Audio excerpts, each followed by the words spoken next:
begin with the right motivation. So best intention or motivation is I must attempt fully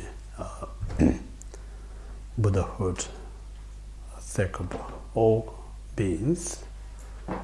So on that purpose, I'm doing this meditation, study, and practice.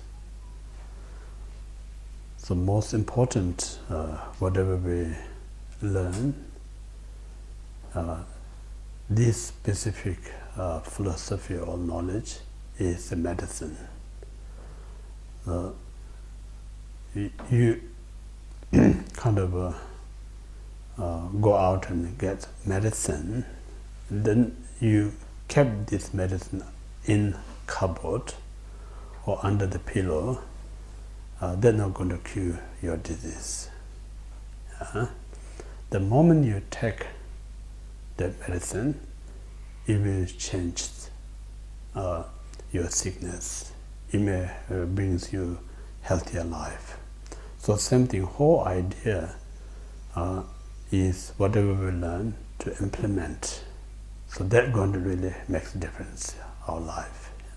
So this reason it's important. The whole idea of what I'm putting effort to study is to gain something such as wisdom. Then I'm going to use that in my everyday life. And then someone out there who may you think having some challenge and difficulty due to lack of wisdom, then your own wisdom that benefit for you, that very moment is good to share or offer to someone else. So in this way, one wisdom tremendously kind of going to benefit for you, and then tremendously going to benefit for others. Because one of the great thing about wisdom is it's not same as like ordinary material objects. Because the ordinary material objects has a limit, But the wisdom, no matter how much you offer, never ever going to be kind of getting lesser. Even if it increase, that's the greatness of the wisdom mind. So in this reason, more you offer, it becomes more clarity to yourself. So that's the nature of the wisdom. So in this way, beginning, we just generate the right motivation. Then based on this motivation, we kind of discuss, continue this 7 points mind training. So this has 7 points. We completed the first, the preliminaries. Now the second, the main mind training is practicing 2 bodhicitta or 2 altruism. At the moment we're talking about the first, the absolute bodhicitta or absolute enlightened mind. To practice this one, then there's 3 parts: preliminary, main, and then conclusions.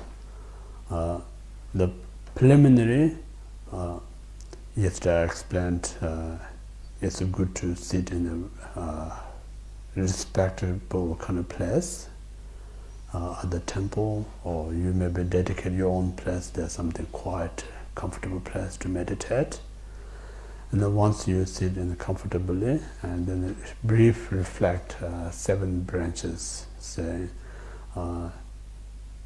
just recollect the great beings who do great things in this world, and then respect from your heart or mind to that person.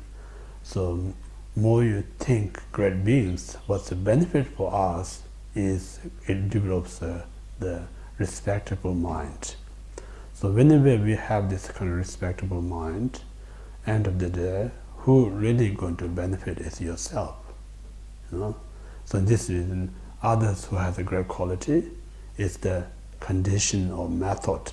That condition and method provides you to develop this such a great thoughts towards others. So this we call the prostration, means like respecting others. That's the first one. And then second, anything that genuinely makes you feel happy and joy, to last that is instantly just imagine this is such a beautiful, makes me such a great joy and happiness.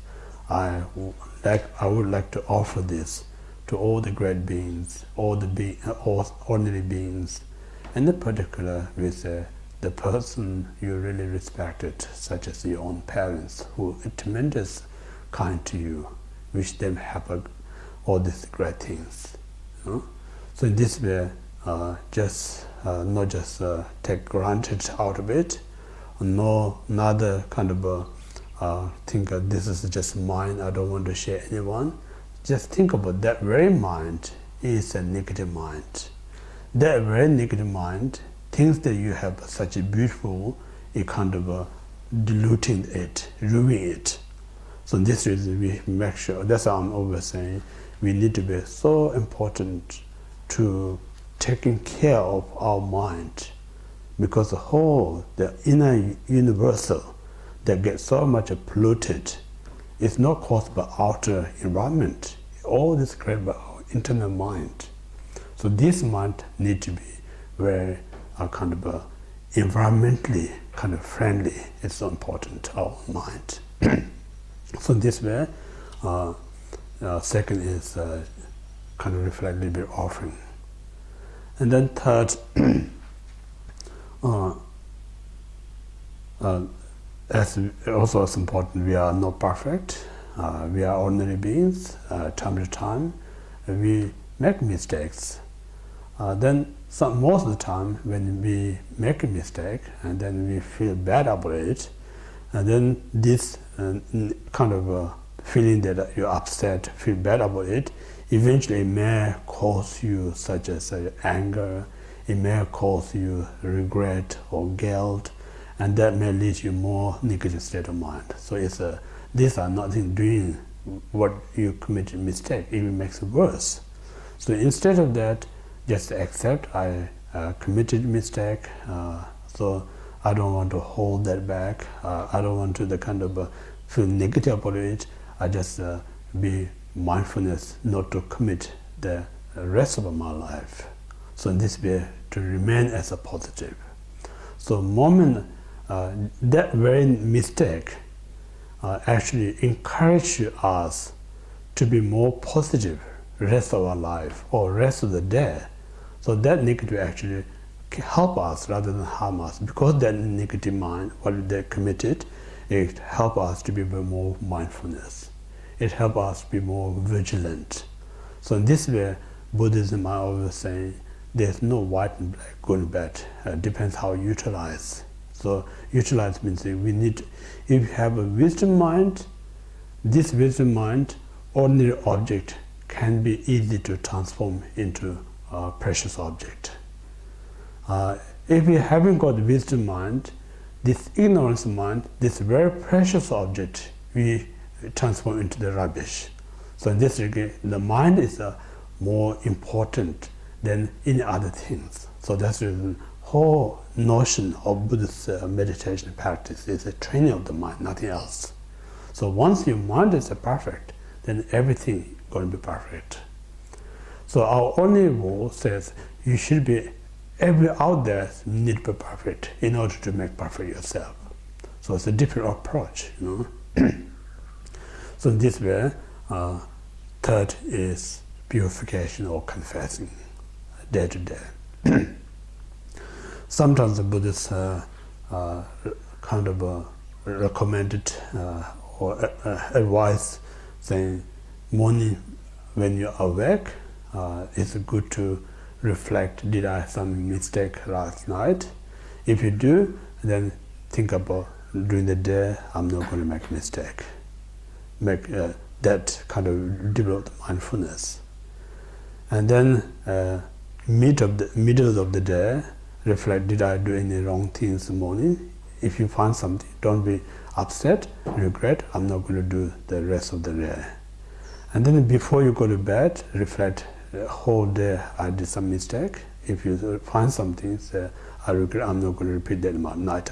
So in this way, if you apply this as morning one time, midday one time, and evening one time, 3 times a day. Sometimes they say 6 times within 24 hours. The great practitioner actually reflects the 6 times within 24 hours.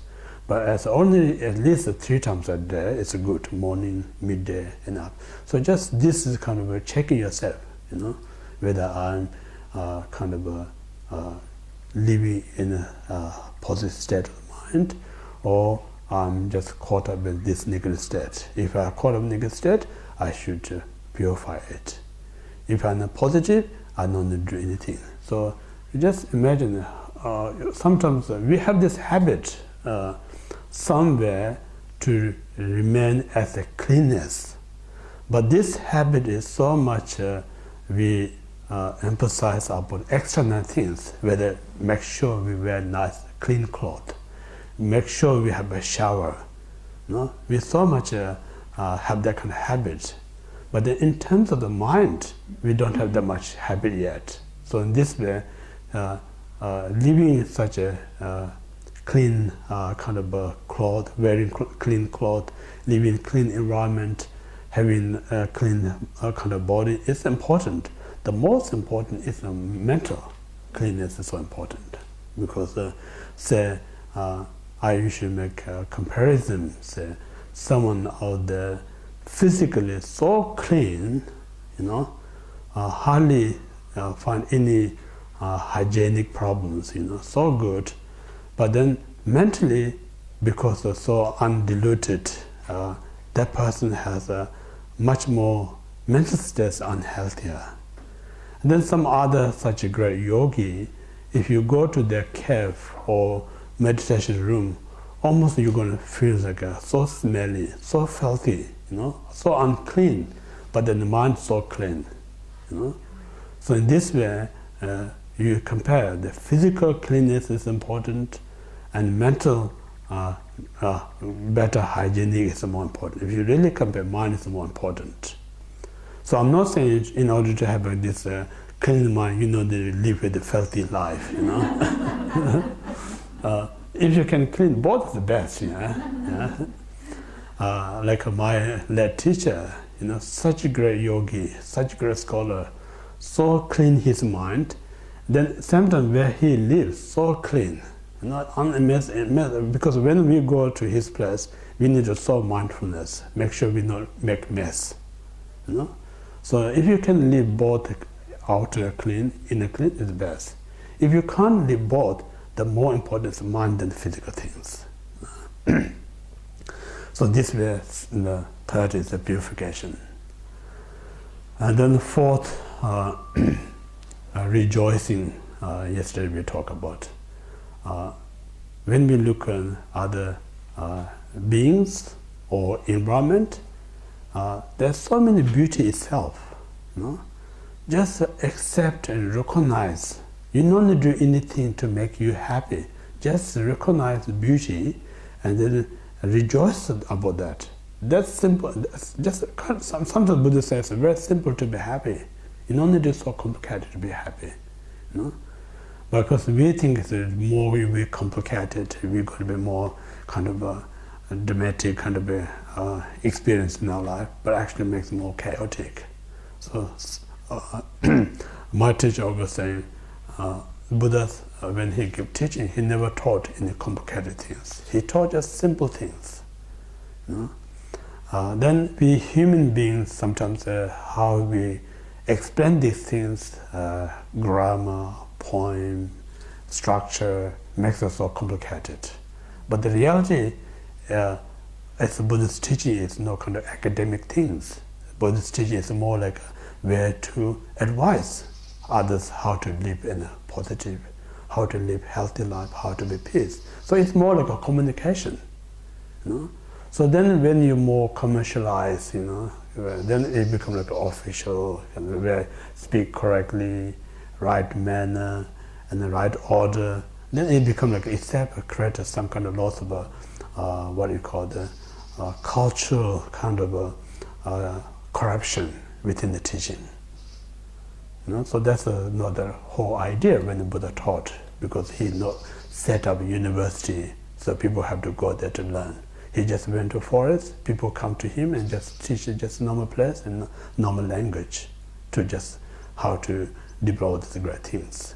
So this reason, if you live as a simple, then you can see many good things that alone give you so much joy.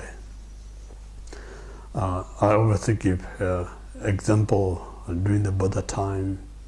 One of the king, he was so rich and so generous. He do so elaborate kind of a ceremony to make offering to the Buddha followers and less advantaged people. So he doing great job, but same time he's so complicated because hierarchy, different kind of a structure also, so on so. So midst of that, he get lots of kind of make mistakes. And then same time there is one say beggar or poor guy. His mind so simple because he hasn't got much. So just he's watching this king's such a generosity, noble action, then he has a sense of great joy out of rejoice about that. So in this way, if you really live in a simple life, you much have a better position, see others' great activities. So it makes you more happier. If you live in a complicated, even though so many great things out there, due to our own complication, we miss all these opportunities to recognize things. So this reason is so important. Again, think about impermanence point of view. We so complicated our life, we so worried, we so stressed out, we so kind of concerned. Just there, kind of go by all these things. Then one day, end of the life, look back, what I really achieved out of all this stress, all this concern, all this fear, nothing. So why we all this kind of caught up unnecessary, punishing myself? So this way is so important. Buddhism saying we're not saying you should be lazy, don't worry anything. We're not saying we have to live, do something to survive. But the more than that, we're concerned worry is unnecessary. So these things it's not easy because I'm saying it's habit that we carry from life after life. So it's even we don't want to be worried, we want to be concerned, don't want to be stressed, but we can't stop them. Just keep coming, these things in our life. But same time, it's not right to say, oh, this is just my habit, there's no way I can stop. That's not true. Everything's kind of stoppable. So that's the reason we talk about meditation. So meditation is the method to break the previous habit, and the meditation is the method to create a new kind of system in your life. That's all about meditation. That's what I'm saying. When you meditate, your mind is not concentrate, supposed to what the object to meditate. Instead of that, your mind is just back as normal. What you concerned, what you worry, what you're planning. Just go with these things. Then you're not meditating. They're not going to do anything differences. Whether even you do 10 or 20 or 30 years meditate, nothing going to happen out of it, because you're not training at all. Yeah. So all this point is important. Habit is a powerful.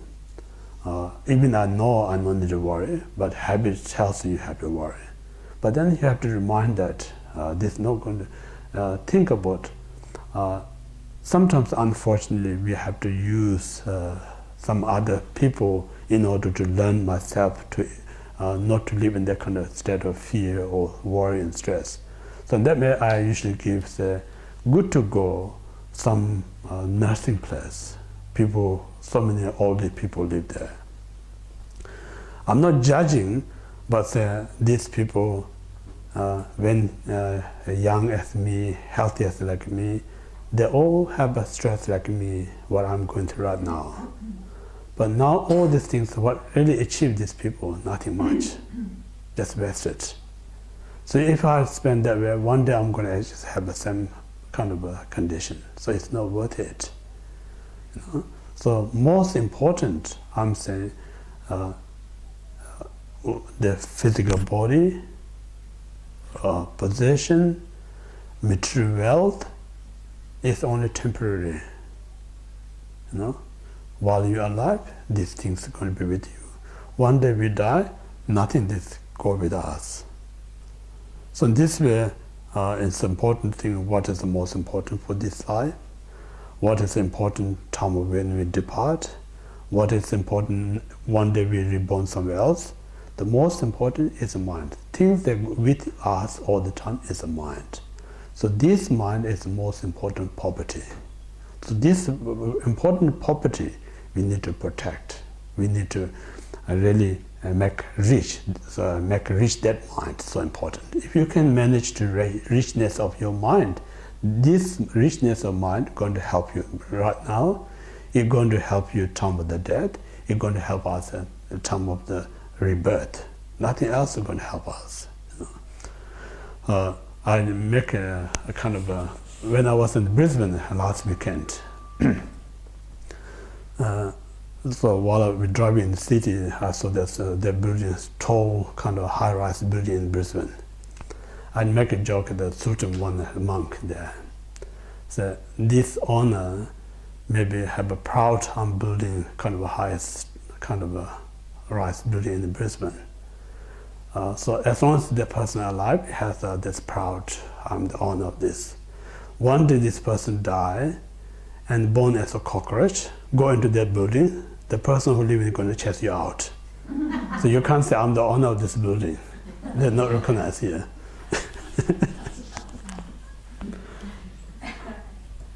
So this kind of, because everything that we have now is a temporary, you know. Then one day we reborn, we come back to fight for ownership, no one's going to accept you. So it's what's the point? So instead of that, what really on, no one can take away from us is our mind. So this, I'm saying, the place where we live is important to have a comfortable food and drink. What we have is important to have nutrition. Clothes, what we wear is important, look good. But these are the most important. The most important is the mind. Yeah? So in this way, one need to live simple and then easy to enjoy yourself and enjoy others' great things. So this way, what we call the rejoice, the fourth one. Then fifth, just brief I mentioned yesterday, person who really spiritually guiding us, or teaching us something that's valuable, we keep request to teach me and teach others. And then as a teacher, the sixth one, or any person who doing such great things to bring great happiness, peace in this earth, we always wish them live longer life. Sixth. And then seven, dedication. So just reflecting this seven, somehow it's creating our mind in the right state to meditate. So I'm always suggest when you meditate, not just rush into the cushion and close your eyes, and then you think it's all going to come out together. It's not going to happen. You know, I'm saying just throw your seed on the soil. It's not just going to automatically going to grow. You need to be all the right time, right season, and the right fertile, all to come together. Then only going to happen, because it's the power of interdependent origination. So, so in this way, it's so important to have all the right condition. So based on that, so these are the preparation for the meditation. So then preliminary of this absolute meditation is breathing. I mentioned 21 times. One of the commentary I mentioned yesterday, someone who just meditate or do retreat about only breathing for a week, there's almost a guarantee your mind going to be really calm, very relaxed. Just watching your breath a week, you know. So these are the preliminary for the man absolute bodhicitta.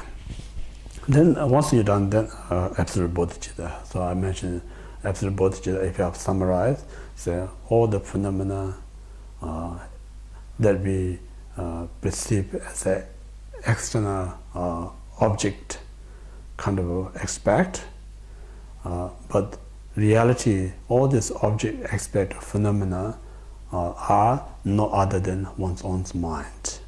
So this very delusion mind think this external object aspect phenomena are separate from the mind, but the reality, all this is just mental perceptions.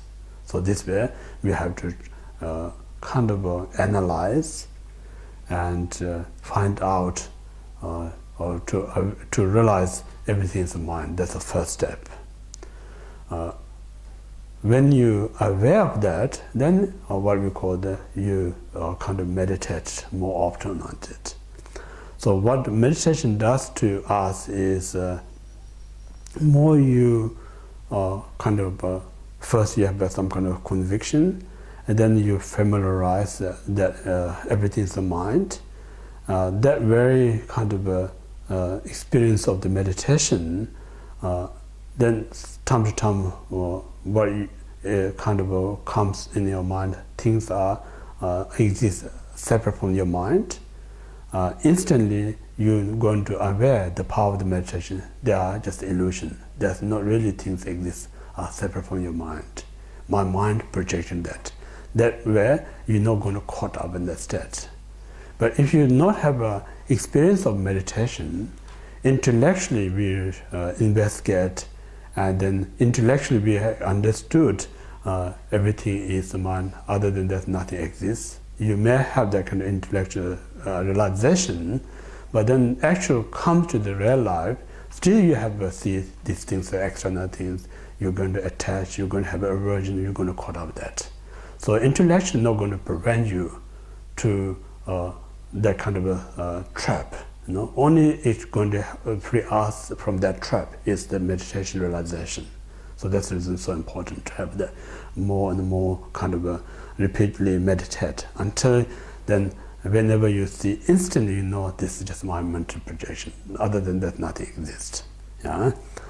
So that's the first one. And then second, we think mind itself also not really exists, because if something really exists, we must find out what kind of shape, or what kind of colors, what kind of form. When you search, what I'm saying, like appearance is one thing, reality is another thing. When you look in the rainbow, in the distance, who can say this not really exists? It's a contradiction, because our own naked eyes see this rainbow, then if somebody says it not really exists, it's kind of contradicting our own kind of this vision.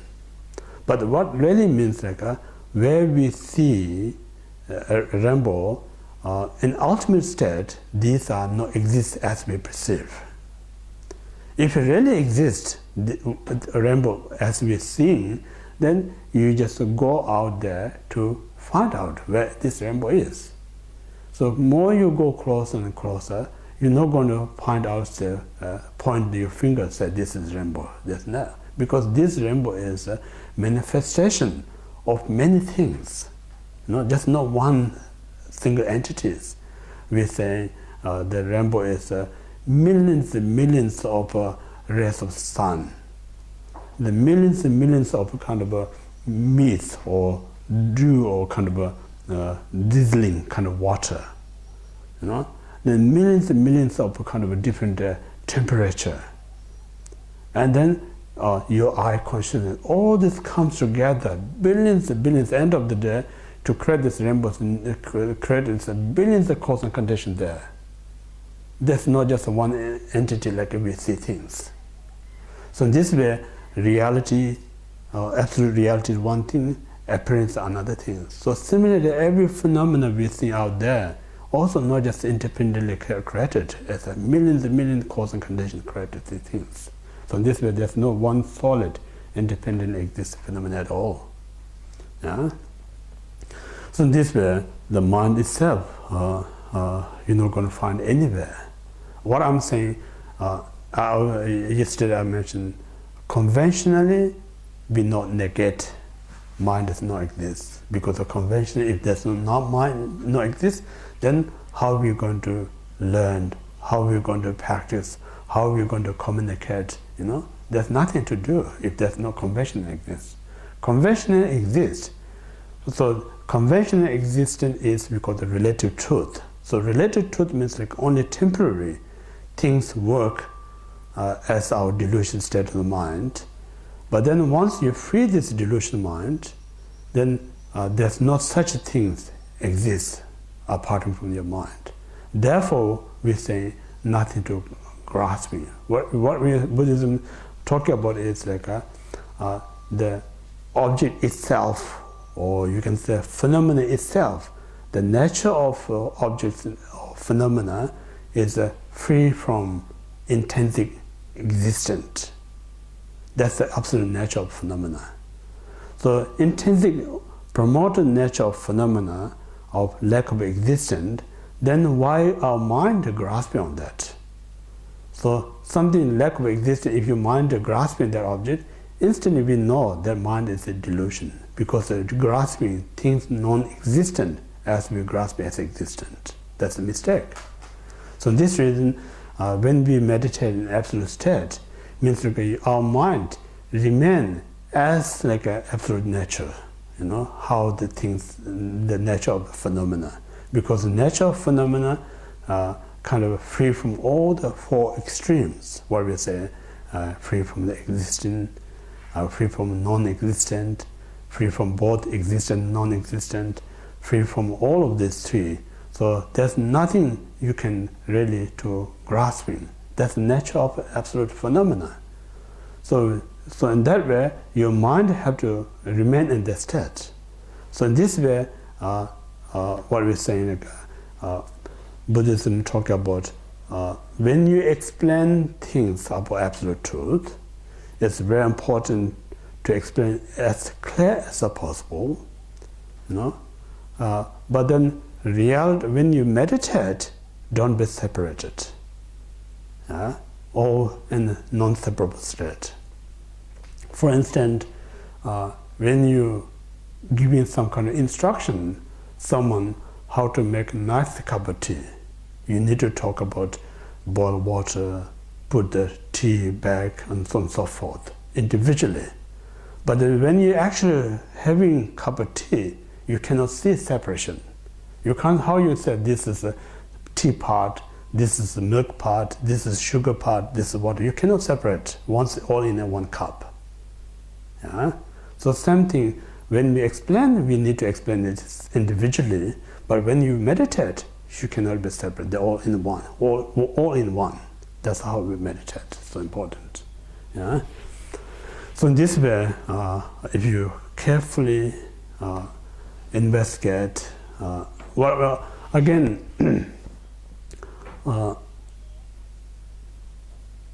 in that way, what Buddhism talk about, to have a mind to understand even absolute truth. We not talk about meditation realization, just intellectually to understand it. Or sometimes Buddhists talk about we need to have a certain merit, kind of the richness of the mind. So that means like our mind have a sense of what we're saying, like not kind of a concept of this is my mind. If you have this concept of my mind, that very mind not going to understand what is absolute truth. So to break that, Buddhists talk about merit, say what we say, like others are more important than me. So in this way, you kind of creating so much meritorious deed, then eventually the concept of me not going to be strong there. So non-concept of the self, what called the mind, that mind has a better position to understand what is absolute truth. So at the moment, so I'm a really intelligent person because I have a good mark in the university, I'm intelligent, people say to you. So that very mind, I want to be smart, I want to understand this emptiness. That mind, impossible to understand emptiness. So this is so important to, we must break that concept of I want to be a more smart one than anyone else. That's not going to understand emptiness. So this reason, we call the have an enormous merit to really to understand of the emptiness.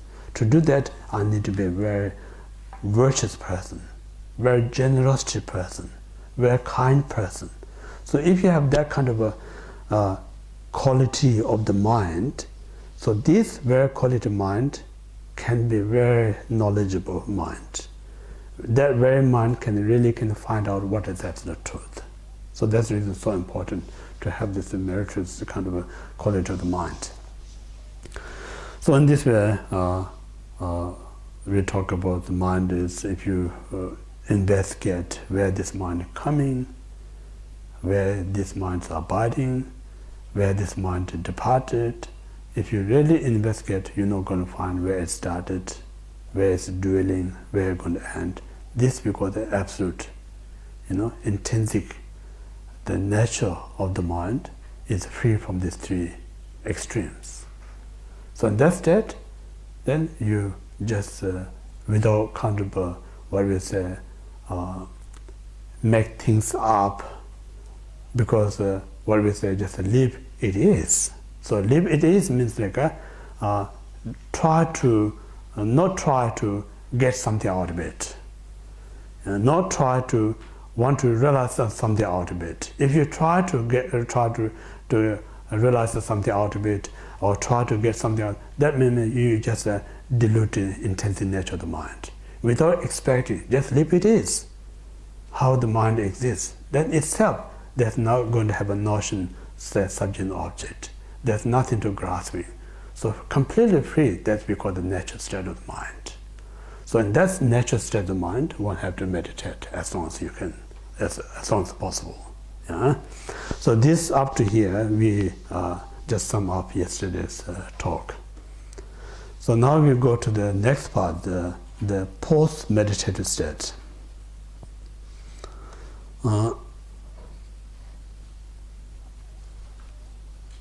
So post-meditative state means like either before you meditate or after you meditate. What we need to train our mind is when we see this house, or when we see beings, or when we see other inanimate object, we just keep, because what I'm saying, if we don't have knowledge and experience of absolute truth, then if someone says everything is illusion, that's not true. You don't have a what we call the right condition or right authorizing to tell everything is illusion. There's no reason to prove everything is illusion if you don't realize absolute truth. So someone who don't have a knowledge the magical show is illusion, then it's not right to say they are illusion. So only you can say they are illusion, you know they are not real. You need to be certainty they are not real. They're just a kind of a creating out of illusion. Then it's right to say these are not real illusion because you know they are not real. So same thing, if you know the intrinsic nature of all phenomena, it's beyond this emanation, beyond this kind of display, beyond this kind of manifestation, and then whatever we see the manifestation, emanation, displaying, we know they are not just truth. So in this way, one constantly reminds these are just the displaying of the delusion mind. Beside the delusion mind, these things not really existent. So what it help whole idea here is we talk about every single beings, whatever we're going through, suffering, difficulties, are created by this delusion mind. So this delusion mind so used to think everything that we see are real. Due to that kind of a view or wrong view, then we have this delusion such as attachment, aversion, and so on and so forth. So in that way, we get trapped in this we call the emotion spider web. So in this way, we just kind of locking us up ourselves. So here now to break that illusion kind of or spider web, to let free ourselves. So this way, if you're not real, then why we need to attach? If it's not real, why we need to get aversion?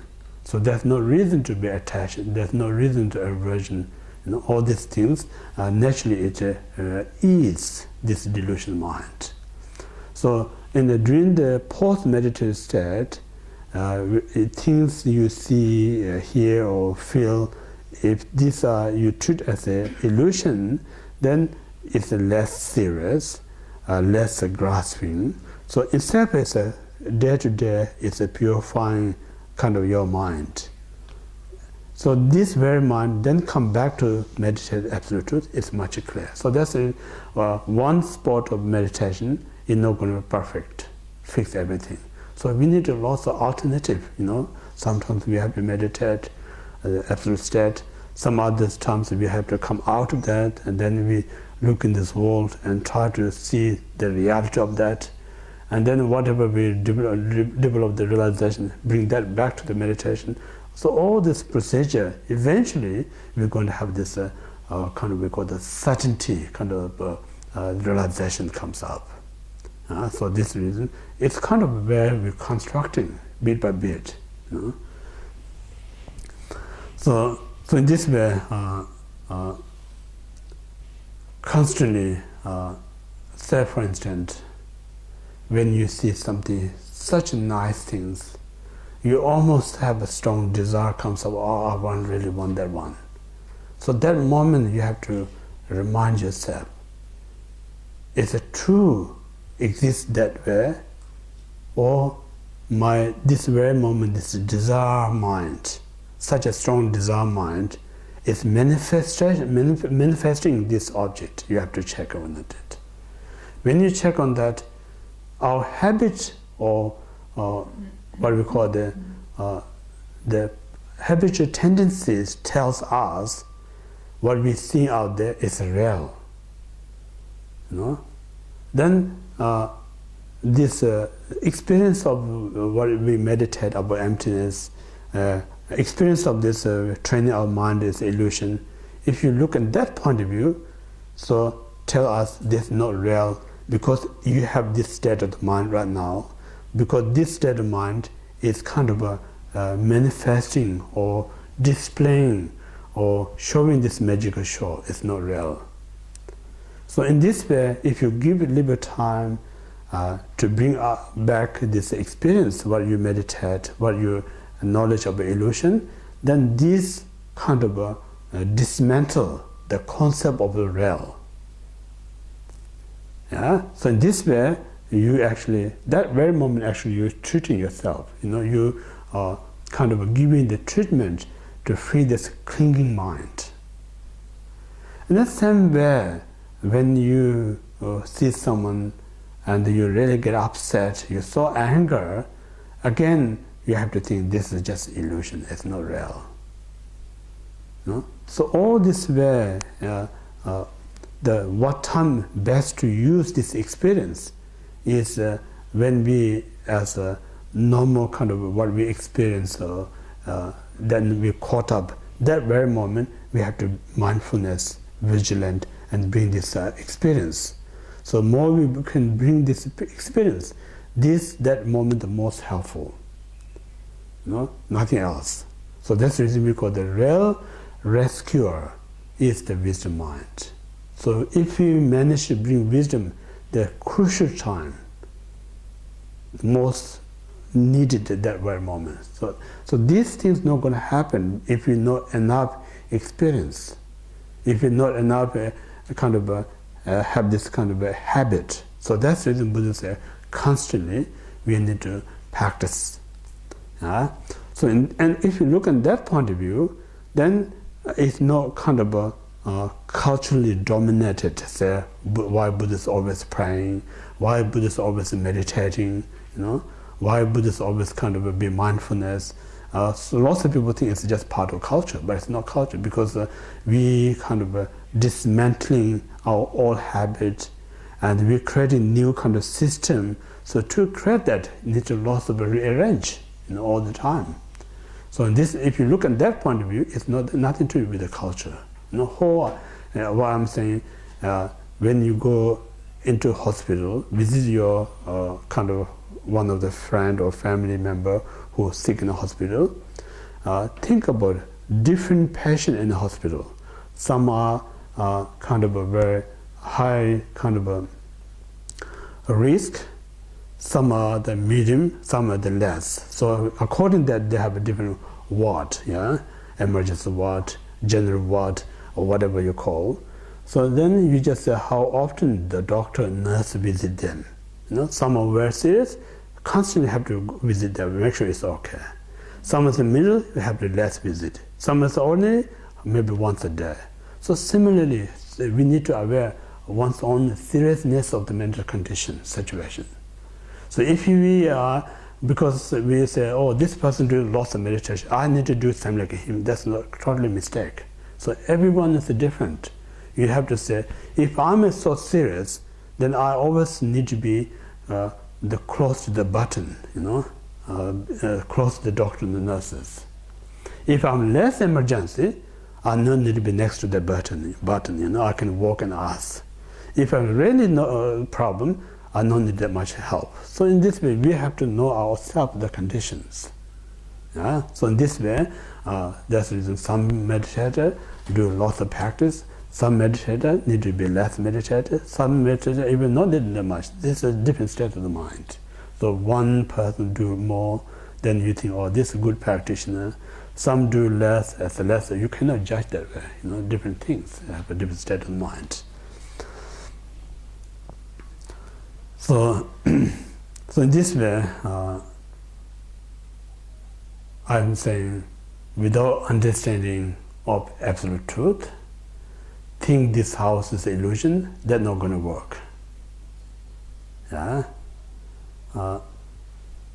People saying everything's emptiness, but without having a knowledge what is emptiness, that's a nihilism. Likewise, without understanding emptiness, say this is house illusion, not going to work. So illusion only comes when you realize house, you and me, everything just lack of existence. Yet it still can see it. So this we call the illusion.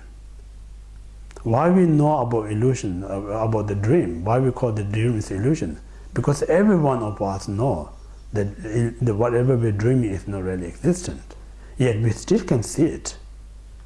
Yet still we can hear the sound. Still we can smell while we're dreaming. But none of them real when we are awake. Therefore we say the dream is illusion. So similarly, if you don't understand the absolute truth, it's not right to say everything is an illusion. So only going to be illusion when we sort of understand absolute truth is a lack of existence, yet this still manifests. That's what we call the illusion. So it's important.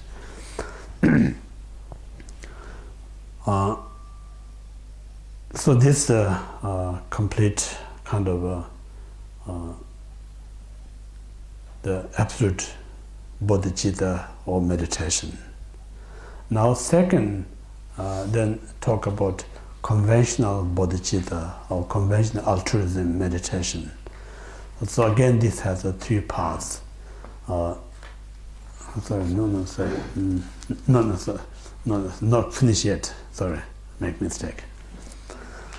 I think I jumped a little bit. Rearrange it. I think I jump. Yesterday we talked about everything is the mind. The mind is emptiness. Now next one, I need to look at the text.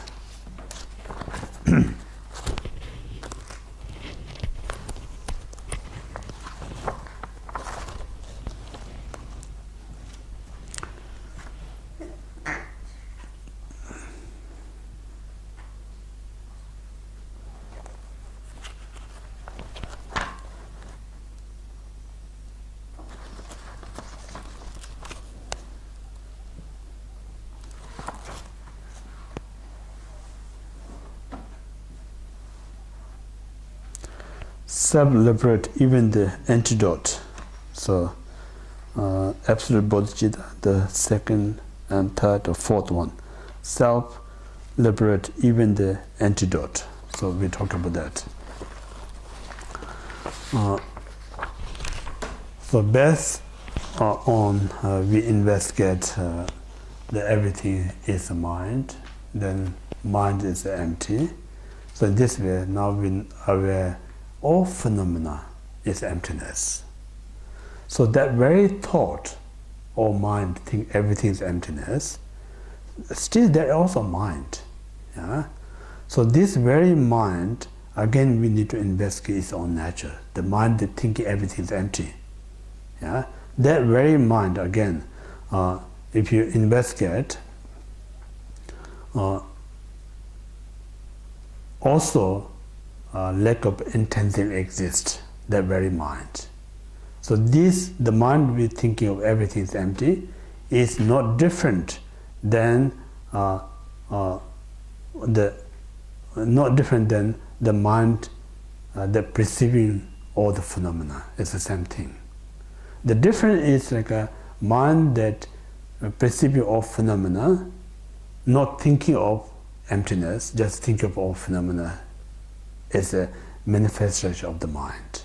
But this mind, result of that understanding the emptiness of subject and object, then think, oh, everything's empty.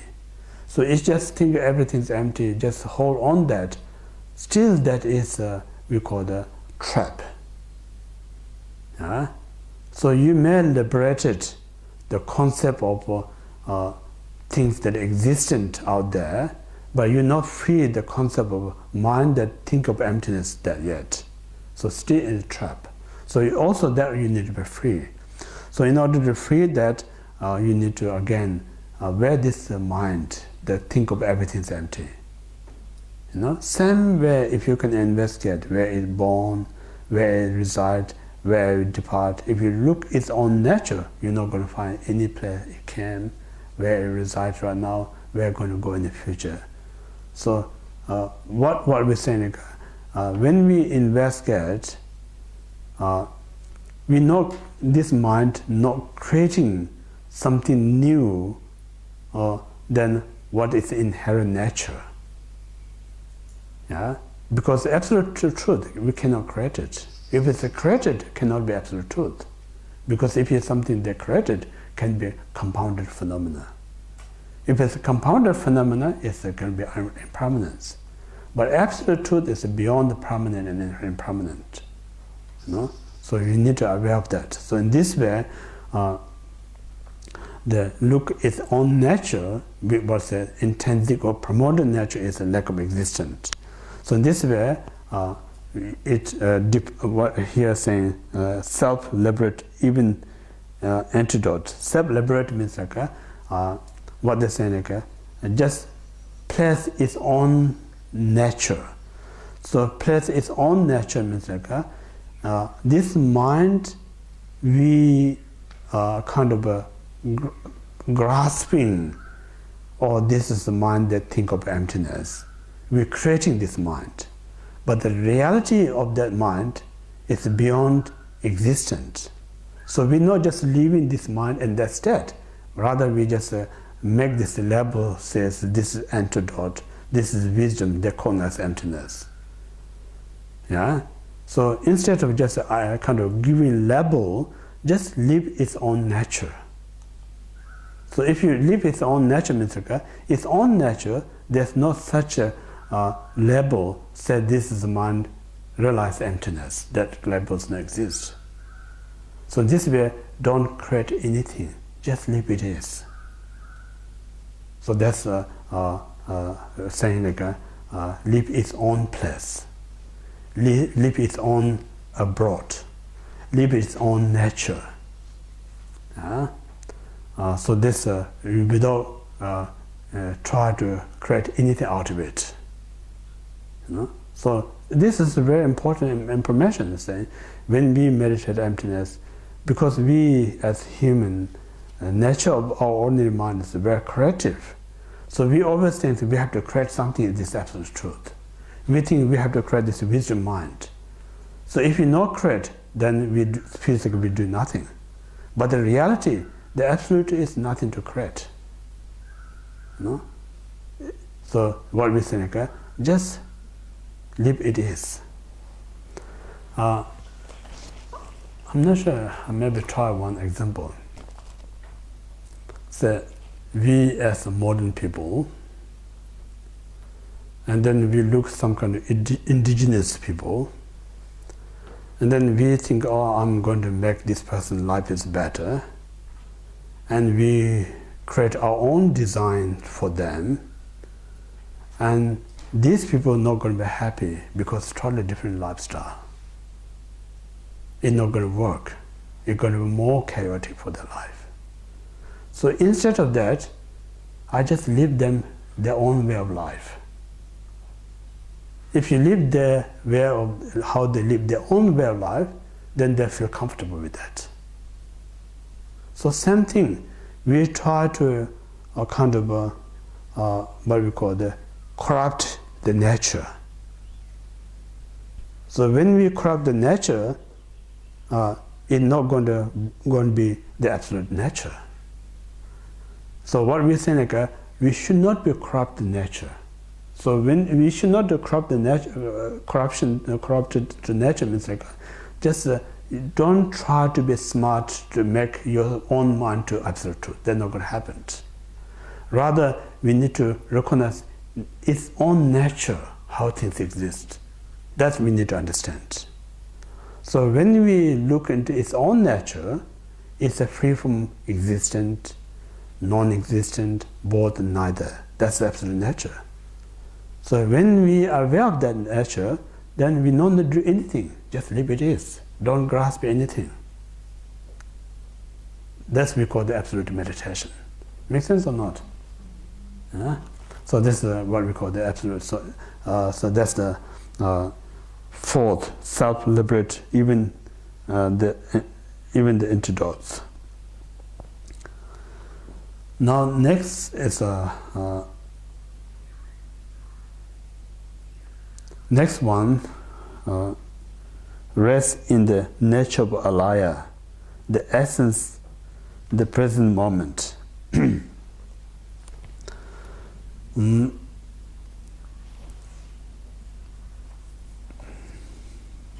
So this kind of need to be a bit more emphasized. The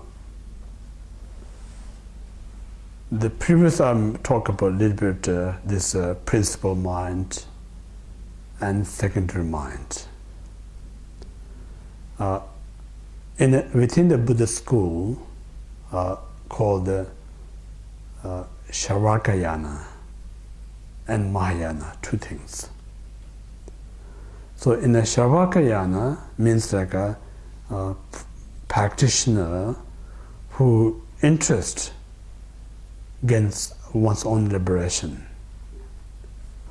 Those school we call the Sharakayana.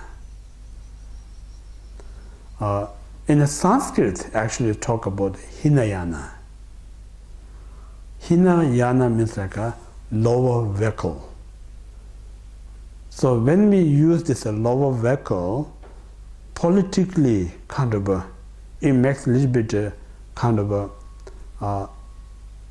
look down that practitioner. It's no problem in some country, but it's a problem in some other country. So therefore, this ancient Hinayana, the name, less used these days. Most they use either Theravada, Sharakayana, or lesser vehicle. But the reality is when we say Hinayana or kind of or what we call the low vehicle, is not referring the person. It's referring the state of the mind. The mind that wish to attain one's own liberation, that very mind is we call the lower vehicle. Yeah? And then Mahayana means like, again, not necessarily a person. So someone who has a mind want to attain full enlightenment, sake all beings, that mind we call the great mind, great vehicle. So that means like people think, such as a cultural point of view, wearing some kind of a Thai monk or Burmese monk, we think they are low vehicle. And people who see like a Chinese monk, Tibetan monk, think Mahayana practitioner. So I always say, culture not going to make Hinayana and Mahayana. Color of your robe not going to make you Hinayana and Mahayana. Only things that are going to make you Mahayana, Hinayana is your state of the mind.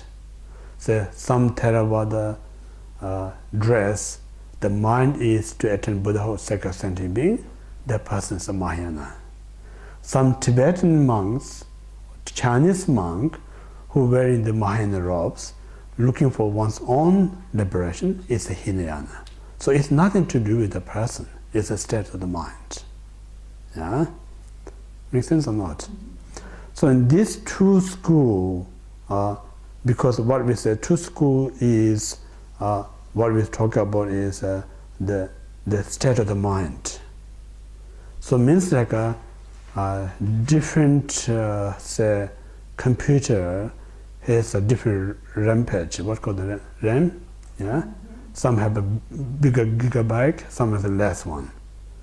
Yeah? So something that our mind has this kind of thing. Some have more space, some other has a less space. Someone who has a less space, if you overload it, it's going to crash. Yeah? So according to that, Buddha taught whatever the space of the individual mind. So sometimes people don't aware of that. The Buddha teaching me according to my mental space, whatever Buddha told me, that's the only Buddha taught. Other than that, none of the Buddhas taught. That kind of have wrong perceptions. So many teachings they're saying, Buddha never give teaching according what he know about the nature of everything. He's not going to teach everything that what he experienced. Only going to teach what the person is suitable. You know, practically I'm saying someone who is very experienced doctor. You know, that doctor not going to bombard his information to the patient. There's no point. The patient only need to what is the right information to treat that patient's sickness. So that doctor not going to go give more or less than that. So similarly, Buddha only is to give what others' requirement, not based on what he knows.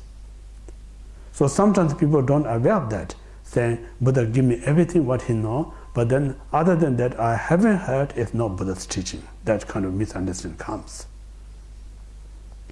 So reality, what we say, Buddha's knowledge is immeasurable, infinite. So one school cannot uphold everything. So anyway, when the Buddha talk about the consciousness, so this Theravada or Shavaka or Hinayana school, Buddha taught about 6 principal consciousness. Eye consciousness, ear consciousness, tongue consciousness, body consciousness, ear consciousness, and mental consciousness. These 6 consciousness. And then there is, we talk about secondary mind. We talk about the mind, say, I only can see the object such as a flower, but I consciousness cannot comment. This is purple, this is beautiful, this is a tulip. The I consciousness cannot explain anything, I only can see the object. Then thought, my thought comes up, whatever I have this input, that whatever I install the information, then when I look this, because somebody need to tell me this is a tulip, somewhere, sometime, then after that, whenever I see this flower, I can say, oh, this is a tulip, yeah, that kind of. So that we call the principal mind. Then secondary mind discover, oh, this color is so beautiful, purple, you know. So now reason I like this one, not because of tulip, because of the color. So that kind of a description makes me feel I interested in the flower. So this we call the secondary mind. So within the secondary mind, there is 50 different types of secondary mind in a lower school point of view. And then higher, we call the Abhidhamma Samuchaya, they talk about 51 or even 52 secondary mind. So these are all, again, positive secondary minds, negative secondary mind, neutral secondary mind. So altogether, you can talk about the principal and secondary mind altogether, there's going to be 56 kind of consciousness in the lower schools. And then Mahayana school, top of that, they describe about the defiled consciousness, and then alaya consciousness, two extra. Altogether, there's 8 principal consciousness. Yeah? So among these 8, the first 7, I consciousness to the defiled consciousness, this consciousness actually can perceive the object, because eye can see the visual object, ear can hear the sound, and so forth. Mental consciousness can see past, what you did, present, what you're doing, future, what you're going to do. I cannot see past, because there is some kind of, we call the clairvoyance, eye clairvoyance. So that means that the eye clairvoyance can see past and future. But ordinary eye can only see the present, cannot see past and future. The only thing that we see past, the future, and present is a mental consciousness. So in this way, this 6th consciousnness can perceive the object. Then 7th, the defiled consciousness, look these aggregates, like such as form, feeling, perception, mental factor, and consciousness. We just look in them and then think this is a me, this is I. So that's how we grasp in the self. The mind that grasps in self is called the defiled consciousness.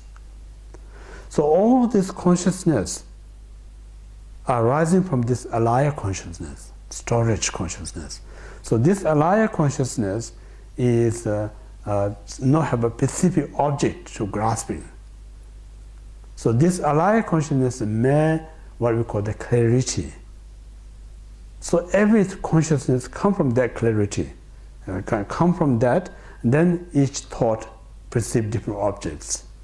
So where this all rising from the alaya consciousness. So alaya is just a mere awareness, nothing else. So within that awareness, there's no good, no bad, there's no right, no wrong, just a mere awareness. Yeah. So in this alaya consciousness, this mere awareness exists from beginningless time, or from ordinary sentient being, all the way to the Buddhahood state, and uninterrupted. That's because the mind stream. So everything that we committed at lifetime, all imprint that alaya consciousness. Everything imprint there. Then condition comes, this specific plant the seed, create the consciousness. No? So that's what we call the alaya. So this alaya is very, very profound. It's not easy. Itself has so many pages to explanation about the alaya consciousness. So there's no very short period of time we can explain entire the meaning of the alaya or storage consciousness. So the simple way I say alaya or best consciousness is mere awareness. So this mere awareness, neither virtuous nor non-virtuous. It's just neutral consciousness. So what we here we talk about rest in the nature of the alaya. What that really referring is in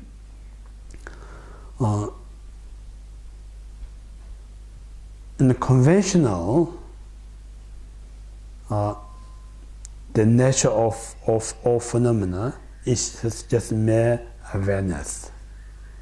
But then this very awareness state, if you investigate, free from all extremes. So again, what we're saying, like, don't corrupted your alaya mind. Don't make things up what you think. Rather, just to understand what is alaya consciousness. Then you rested your mind in that state. So what it means, like, here I also have a very limited knowledge about this. I cannot give you clear 100% clarity there. And then you also instantly not going to get this really important deep meaning of this alaya. But just what I have a limited knowledge explained my way, and then when you listen, you get some idea. That's good enough. So from there, then in the future, when you get more opportunity or you're more interested, then you study more about this alaya consciousness. If you not start somewhere, we're never going to get this information. So I said this retreat is a very short retreat compared to in terms of the Buddhist real retreat. So this retreat is just only we have opportunity to plant a little bit seed here and there. So from there we let grow, more advanced, more farther, more advanced. So if you give some kind of a clarity, summarize, as I mentioned, alaya consciousness is mere awareness. It's not distinction anything. It's not grasping anything. This is not in that state of mind. And this mind is neither virtuous nor non-virtuous. It's just neutral. Its own nature is free from all extremes. So understand of that, and then you stay. So means like you don't act your mind as like eye consciousness, seeing things. You don't act your mind as an ear consciousness, listen all the sound. You don't act your mind as like other consciousnesses, smelling, tasting, touching, thinking past, present, future. Don't act anything, just remain as awareness. Means like when you hear the sound, don't say it's a sound, just there's something there. When you see something, don't say this house or person, just recollect. Just aware, there is something, but don't describe. So if you just leave it is, then eventually this description mind, say this person, this house, this smell, this sound, naturally not going to be there. So these are the kind of method how to cognize intrinsic nature of the mind and the nature of your mind. Otherwise, I'm saying like our ordinary mind try to understand what is the absolute truth is impossible, because ordinary mind is kind of object, is ordinary object.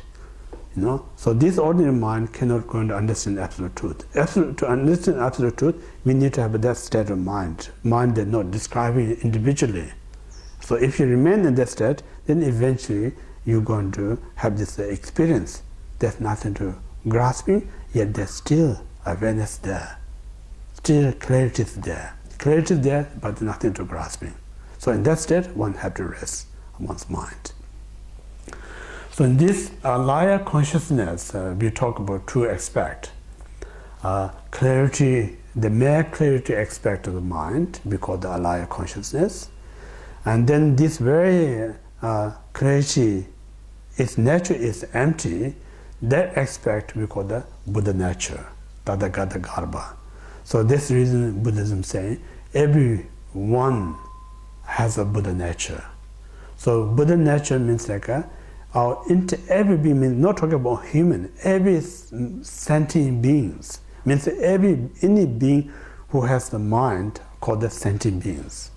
So every sentient being's innate nature of the mind is free from or lack of existence.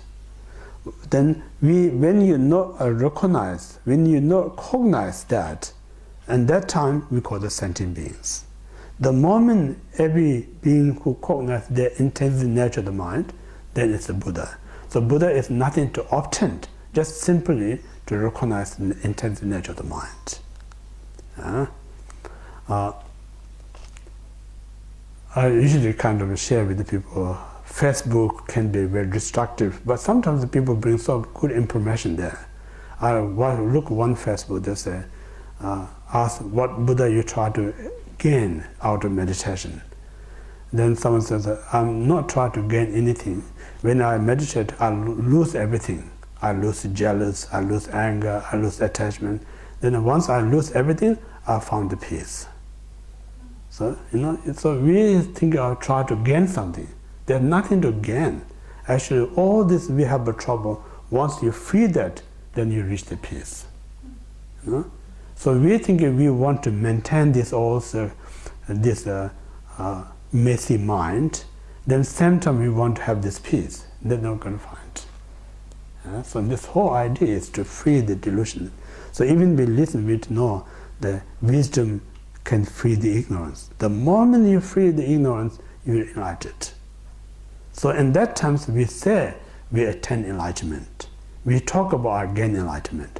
The reality, when you reach enlightenment, you don't have any extra than what we have right now. Exactly the same. We at the moment we don't recognize the nature of the mind. We ordinary being. When we reach enlightenment, we're not going to have an extra mind. Same mind. But the difference is like at that time, all this delusion and residue is not going to be there. That's the differences. Other than that, there's not going to be twin mind when you reach enlightenment. Same mind, but without all this delusion and the residue. That's what we call the enlightenment. Yeah? So in this way, one without grasping anything,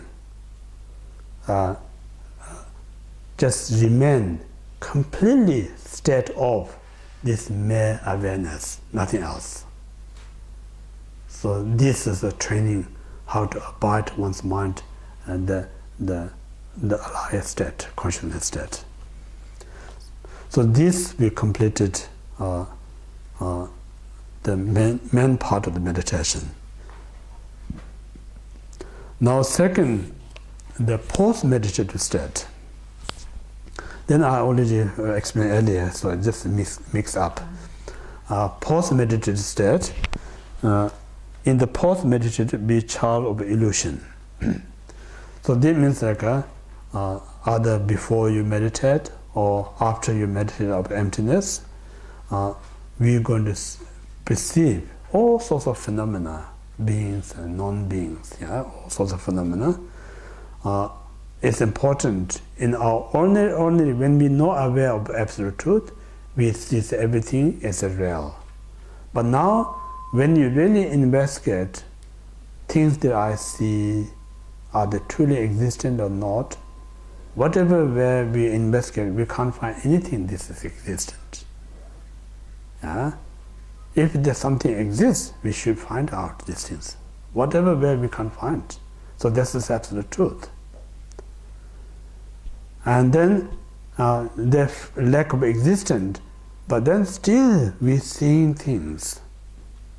So this means like that's the reason we call the illusion. Because the things exist, and then where we perceive existence as existent, this we don't call the illusions. The definition of illusion means like you're seeing something that really object is not existent, but you're seeing as existent. That we call the illusion. So in this way, one need to almost I mentioned earlier, get attachment, or get anger, or get jealous. That very moment, how we can overcome those thoughts, or why these thoughts are arising. If you ask the question, why these thoughts rising? Because that very moment, your mind seeing that object as a real. Because the reason it brings you this attachment, aversion, and jealousy, and so forth. So only way to get rid of that, say, oh, I'm Buddhist, I should not get jealous. Or I'm Buddhist, I should not be attached. That's not good reasons. The whole reason is like it's a delusion creating me this anger, attachment, and jealous. Because if the real nature of the phenomena is not exist as I perceive. So if we are aware, then why I get this attachment to the object? Why I get jealous to the object? Why I get aversion to that object? It's unnecessary. So in this way, that realization, the most powerful antidote to overcome the attachment, jealous and anger mind. So this is so important to constantly one need to remind, say, whatever we see is not real.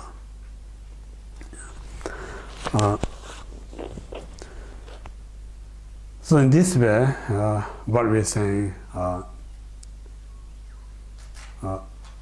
is intellectual understanding absolute truth is not enough power to free these residues that we have in our mind for countless times. So to free that, we need to more often think everything's illusions. Sometimes I give example, say when you cook something and then lack of mindfulness, you burnt, and then they get very difficult to wash that container. So what's the method? Vajrayana point of view, you buy strong chemical, instantly can wash. If you Sutrayana point of view, you have to soak in the water for a long period of time. Yeah? So if you soak in a long period of time, then few hours or days later, much easier to wash. So we just constantly remain as the illusion state of the mind is soaking your this rugged mind. Then it gets softer each and every time. That's the whole idea of meditation. It's like we washing this subtle what called imprint that in our mind. So that's the reason we have to constantly meditate. So constantly meditating is a kind of digging up this tendency that we imprint in our mind. So if you know about that, then it's not kind of boring, every day I meditate. People think if you do same thing all the time, people think it's boring. But that's not the reason. The whole idea is like each and every meditation, actually it takes you much deeper. It's not same thing. I'm saying earlier, when you meditate, you not really contemplate objects supposed to meditate. Instead of that, you're wandering somewhere else. That type of meditation, no matter how often you do, not going to make any differences. But if you really properly meditate, focus object you're supposed to focus. If you meditate that way, each meditation is the same. There are going to be differences. What's the differences? So this reason, many great Indian masters says, with a wandering mind, if you meditate 1 hour, means that much. And without wandering, if you meditate 5 minutes, means a lot. So the concentration is the more important than length of your sitting cushion. So that's really so important. Whole idea is to train our mind to meditate. So as long as you meditate, you're really meditating. If your mind's wandered somewhere, then it's not meditating. That's not going to take you anywhere. So that's pause. And so after here, we completed the conventional, absolute bodhicitta meditation. Now we move to the second conventional bodhicitta meditation. So then it has 3 preparation part, main part, and then post-meditative state. 3 things. So first, so next page, relative bodhicitta. Sending and taking should be practiced alternately. These 2 should write breath, aka, practice Tonglen.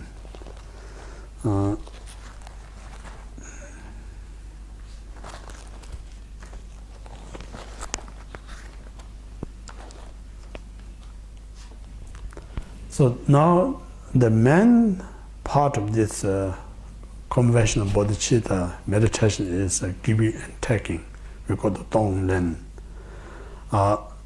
To do this advanced meditation, we need to do this preliminary course.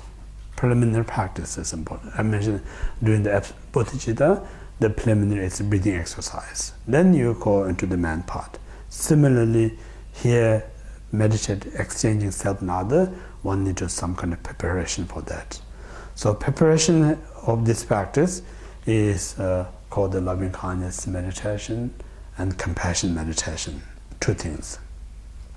Without the love and compassion meditation, it is impossible to practice giving and taking meditation. So therefore, first we talk and train about this loving kindness and meditation, loving kindness, compassion meditation. So practice this love and compassion. Again, it's important to be accurate, because the name of love and compassion we all know, but the meaning is different than how we every day we use the love and compassion. What's the differences? So in our everyday love, compassion is very much kind of what we call emphasized by selfish kind of mind. So you are my children, you are my partner, you are my friend, then I want to make you happy, sake of happiness, I give whatever that makes you happy. This we call the love. Yeah. So if you really investigate that very love, I say what you're giving to someone, actually how much you have a percentage to make that happy, and how much a percentage what you do is make you something return. If you really investigate, there's a bigger portion to expect something return than what you're giving actually to someone.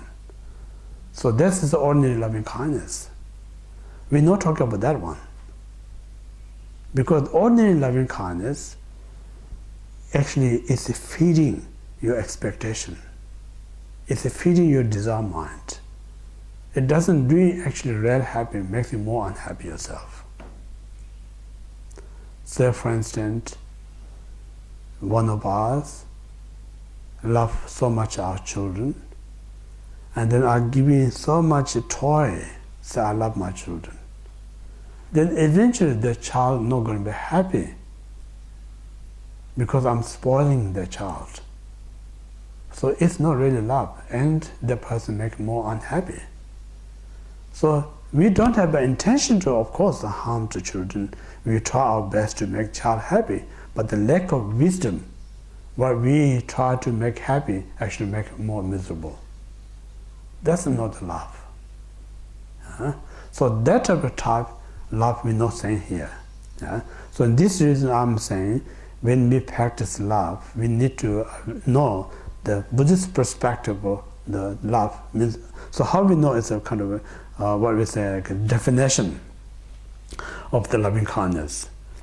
The definition of loving kindness, first we need to know the loving kindness is the kind of a mechanism that what we call brings you happy.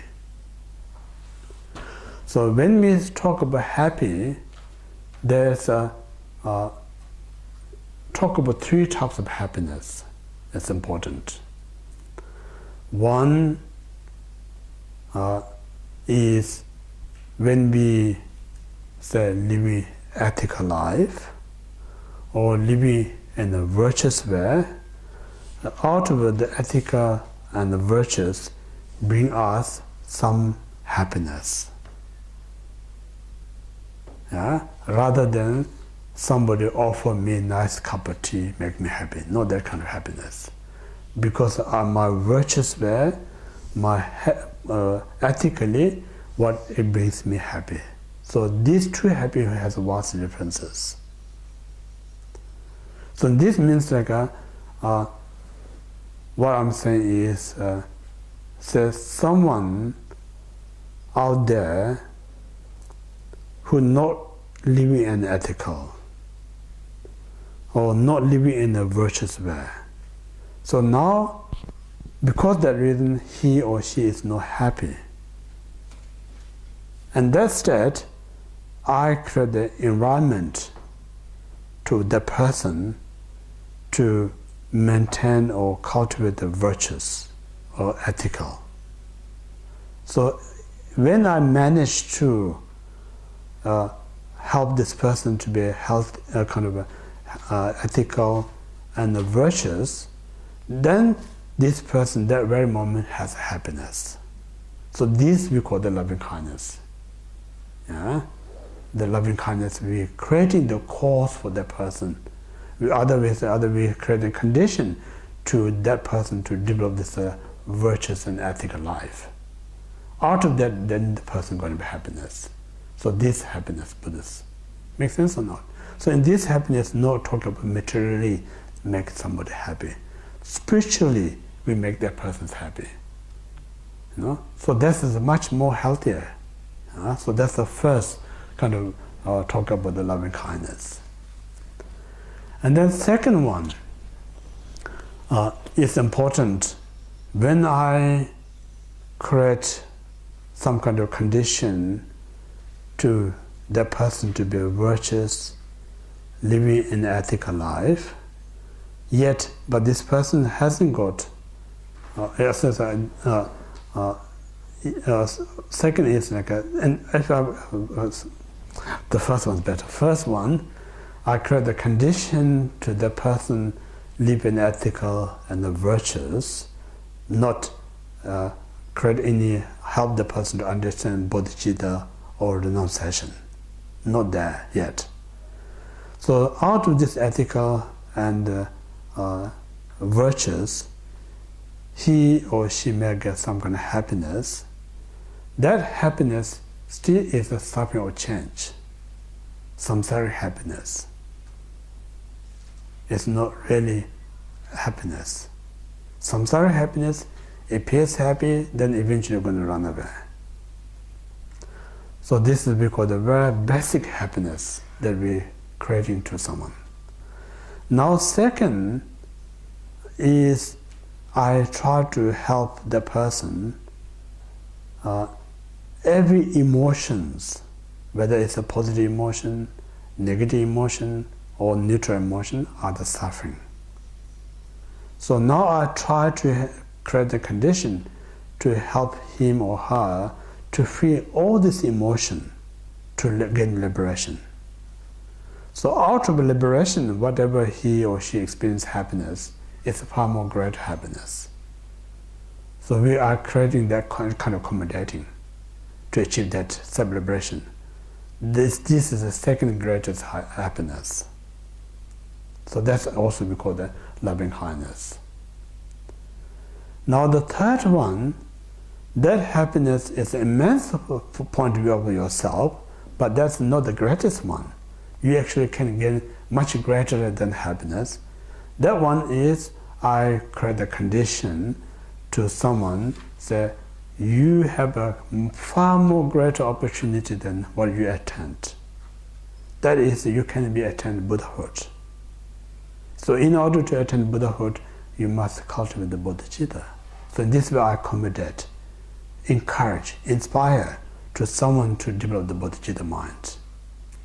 Out of bodhicitta mind, then all the way up until you reach Buddhahood, there's immense happiness, immeasurable happiness.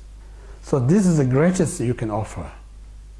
So in this way, so whatever way, what you're offering these three to someone, this we call the Buddhist perspective of loving kindness. So again, what we're saying, some human no interest to self-liberation and full enlightenment. If you force, it's not skillful. if you force, you put off them. So in the beginning, it's important. Person just want to be happy. Just talk about virtues. Just talk about ethic. That's enough. Then eventually this person naturally become more become like a mature. Oh, that's really good. Now there must be some other great happiness greater than this. That kind of a thought may arise. And that's it, then you offer the next one. No?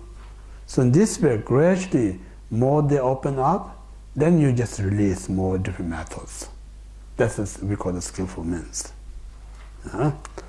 So I always say, when you help somebody, you never kind of judge yourself what I can offer to someone else. Always think about other person's point of view, what they need, what I can offer for that. This is more important. Instead of that person no interest, then I want to insist to help somebody, they're not going to be guaranteed. Maybe sometimes that person get angry. So that's the reason we have a lot of problems in our society. Say, I have this intention, I really want to help, but this person always refuses me. So we get upset. So that's a lack of understanding the other person's point of view. If you know about that, we're not going to force, because this person no interest. If I pursue it, he's going to upset or she's going to upset, I'm going to upset, then to do nothing good out of it. So this reason, so important as a Buddhist practitioner, we say, look around and have a great idea. What is the best way that other person can benefit? What can? Sometimes I'm saying always not necessary. You have everything what they need. Sometimes you may not have what they want. So at least the importance to where to help is one need to know the other's point of view. I'm saying, as your doctor, you may have a right skill and experience to give the treatment to the patient. You may not have the right skill and the right method, but at least you know what person's requirement, what he needs or she needs. If I have something to offer, I offer that I want to help. If I haven't got it, then I ask somebody else or recommend to someone else. You really need this one, but I haven't got it, so you should go to see this and that. This person can offer you what you look. So it's indirectly you actually anyway you offer, because you may not have, but you recommend to someone who has the things they offer to you. So that way, there's nothing lacking to offer. Even you haven't got, still you can offer to recommend to someone. So in this way, what Buddha is saying, that really attitude, it brings immense happiness to yourself. If you directly have, you feel like, I'm worthy, I did something good. If you couldn't help, at least you recommend it, and that person help makes you happy. So all idea, Buddhist path is to make you happiness, but don't grasp it, don't clinging. The moment you clinging, it's kind of diluting. I'm not sure, I'm not so much a follow the Osho, the Rajneesh, but sometimes he's quite smart, where he puts words quite nicely. He's saying, when you look flower, it's so beautiful. If you just look flower, it's so beautiful. The moment you cut, you damage the flower. That's true, So same like if you just look, it's the moment you think this is mine, then it's diluted, you're damaging that. So sometimes we habit, the moment we see something nice, just be grasping. Then the moment you're grasping, it become a problem. Because now think somebody is going to damage this one. Somebody is going to repress this one. Then we always concerned to protect that. If you're not ownership there, see just nice, then while you're looking that's beautiful, when it's to go, you don't need to worry about anything about that. So I thought this is quite a nice word. For me, I thought it's good, but I'm not sure how you guys, what do you think? That's my first time I brought Usha's quotation.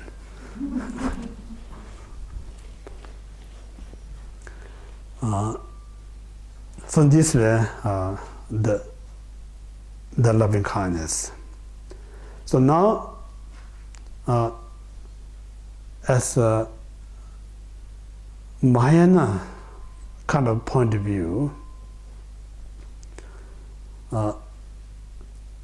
saying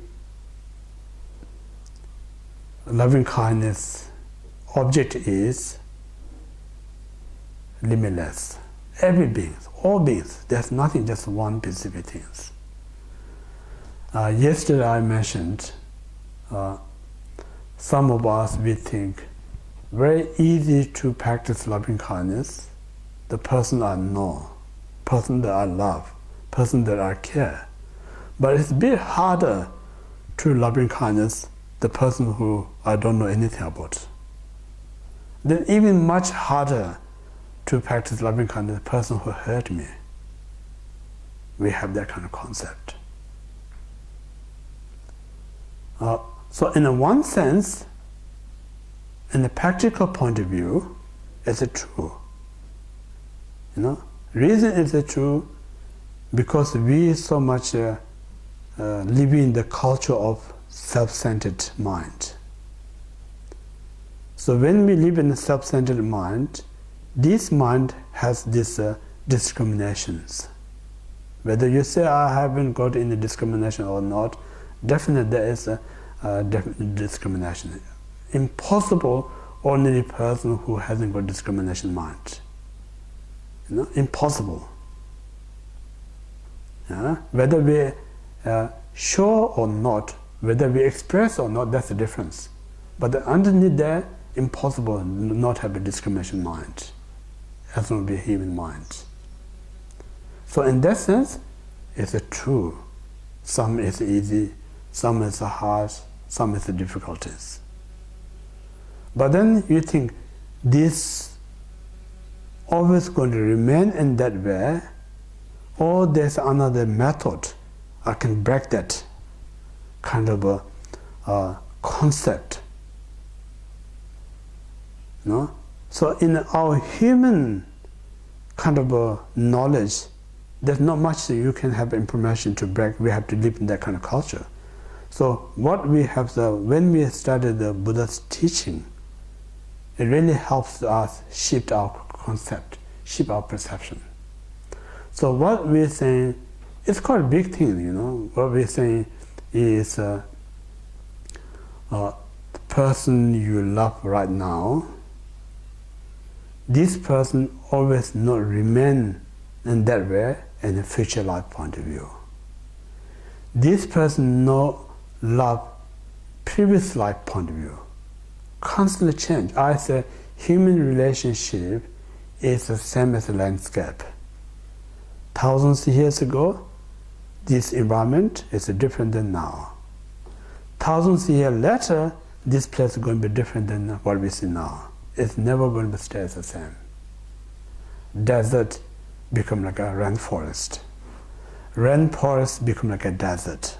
Constantly changes the landscape geographically. So similarly, our human relationship constantly changes. One day you're a good friend, next day you're worst enemy. Your worst enemy become like a most kind person. Sometimes I'm thinking, because of my job is teaching, practice is teaching, so wherever I do, I always think about myself. I'm thinking about when I'm driving in the road, for instance, and somehow say road rage, so the person not driving fast enough, whatever, I can beep, whatever, I may get upset some reason, that person. And then unfortunate circumstance, I get some accident, the first person going to come is that one. So if you really think about it, in that aspect, I'm so upset, not driving fast now, I beep and yelling, but when I get trouble, this person first is going to come to me to rescue. So in this way, if you love so much, but the person no more there, when you're really in a crucial time. So if you really think about, we never know, end of the day, who's going to be really helpful to you. Then why we think this kind of a mindset, I like this one, I dislike that one. So in this way, if you just shift around your concept, the end of the day, everyone is equal. No? That's one, just my logic. And then Buddhist point of view saying, your previous enemy deserve your most kind of loved child. Your present, your loved one can be your future enemies. So relationships are very uncertainty. But positive point of view, Buddhism saying, there's no one out there who's not kind to you. Not just once and many times.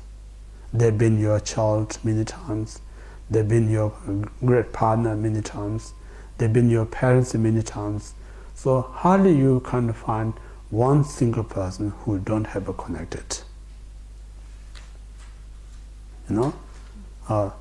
If we kind of have this concept of reincarnation, So all this way, yesterday I'm saying, when we're traveling, along the journey, we meet up people, and then we separate, and we meet another bunch of people, and we separate, so whole life is like a journey from beginners up to now.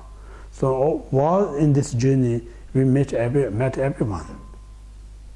So if you just instead of say, "Oh, this is my life," this life point of view, if you look more bigger point of view, past, who I met, what I said, future, who I'm going to meet, what I'm going to say. If you just think of that, then this present concept, I like this, not going to be there. So we just simply have to remove that concept. So once you remove that concept, then much easier to love to everyone. Make sense or not? So in this way, one reason for other person's point of view, I say, they're all equal. They help us, did so many good things. So there's no thing one is be deserved to my loving kindness, others not deserve to love. That's totally mistake. Everyone will be deserved to be receive your kindness. So we have to more think about that. And then another point is, say, when you help one person, out of that how much you bring joyness, and then you help two persons equally, and how much it brings happiness. If you compare, you're helping two, the joy is much greater than just helping one.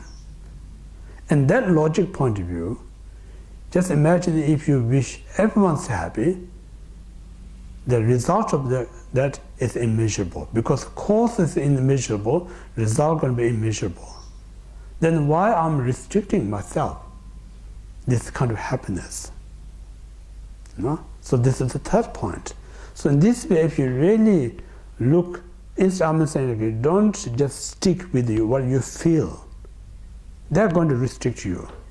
They're going to limit you. So we need to move beyond that. So to move beyond that, we think, just say for instance, someone I always say running business. Whole idea, I'm not sure, some people may be hobby, but most people who run business to make profit. So person who make a profit is so silly, say, I'm not going to sell you because you're a stranger. I'm not going to sell you, I have a problem. I'm only going to sell you the person I know. That means you're reaping of your own person who knows. Take advantage of others. So silly business, So whole idea to make a profit, whoever customer comes, just keep selling and make you more profit. So same thing here, Buddhist, I'm saying, practices to achieve the greatest happiness. The greatest happiness comes when you really love to everyone. So it's good to think the present our mental state, we may think that is impossible.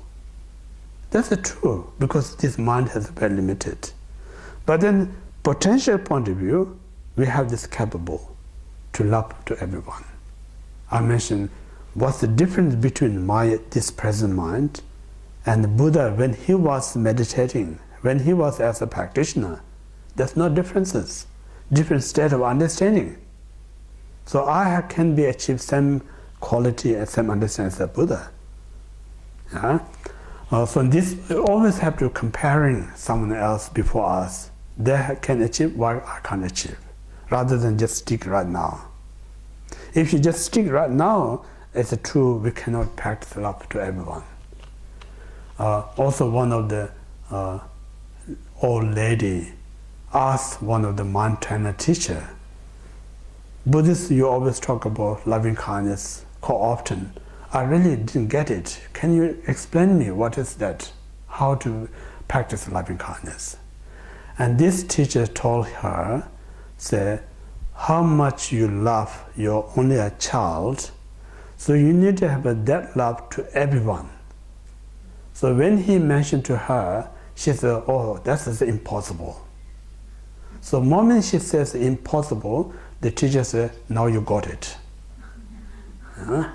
So that's the Buddhist loving kindness, you know. So for ordinary mind, impossible, but that's the greatest things. Make sense or not? Yeah? So this way means like a genuine loving kindness or sentient being. This ordinary mind is impossible. But then if you look at the potential, it's a possible. We can love to everyone. If you remove these restrictions, remove this concept of this I love, I dislike. If you move that one, then I think, as I'm saying, like, note the personal point of view, think about others' point of view. Everyone has a right to be happy. Yeah? If you look at that point of view, then it's all right to be love to everyone. Yeah? So this reason always, some Buddha says sometimes you have to look at your point of view, some other times you have to look at others' point of view. So whole idea is whatever you look, how to progress your practice. This is important. I'm saying when you run business, sometimes you have to look how to setting, how to displaying, because that also makes a vast difference how to attract the customers. Some other times you have to consider how the customers want, what they want to buy. So if you look all angle, you can be a good business person. So same like a practitioner, not just always look for self point of view. We also have to look others' point of view. So all together make it perfect, you know. So this we talk about loving kindness.